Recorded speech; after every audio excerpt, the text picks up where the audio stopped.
বন্ধু রে, 50টা টাকায় আছে বুঝছস।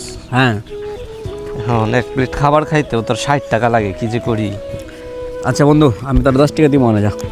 তাহলে আজকে রাতটা আমার খাইতে পারবো কিছু। বাবা সকাল আজকে 2 দিন ধরে কিছু খাই না, কিছু দান করবো। আরে বন্ধু চল, এইসব নাটক মাটক আমার ভালো লাগে না। তোর নিজের কাছে টাকা নাই, আবার এই উনি যে ভিক্ষা দিবে, যা সর। আরে আরে দাঁড়া একটা মিনিট। বুঝলাম না কোনো। তুই যে টিয়া দিয়েছস, তোর কিন্তু আজকে না খায় তখন লাগবো। না করছি কিন্তু টিয়া পয়সা দিস না রে, তুই বুঝিস পরে। বন্ধু, হয়তো আমি না খেয়ে থাকতে পারি, আমার কিছু একটা ব্যবস্থা হয়ে যাবে, কিন্তু এই ফকির লোক, তার কিভাবে পেট চলবে? শুনলেই তো 3 দিন ধরে কিছু খায় নাই। দেখ, আমার কিছু একটা ব্যবস্থা হয়ে যাবে, কিন্তু উনি বেঁচে থাকুক। চল। যা, সমস্যা নাই, যা বাদ দে। এই ভাই এদিকে আন।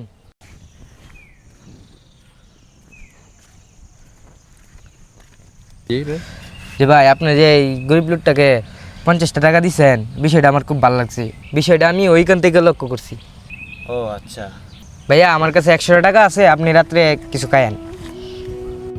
সব সময় বড় কিছু লাগে না, একটা ছোট্ট সাহায্য কারো জীবনে বড় পরিবর্তন আনতে পারে।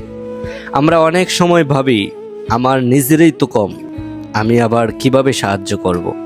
কিন্তু সত্যটা হলো, সাহায্য বড় না, নিয়তটাই বড়।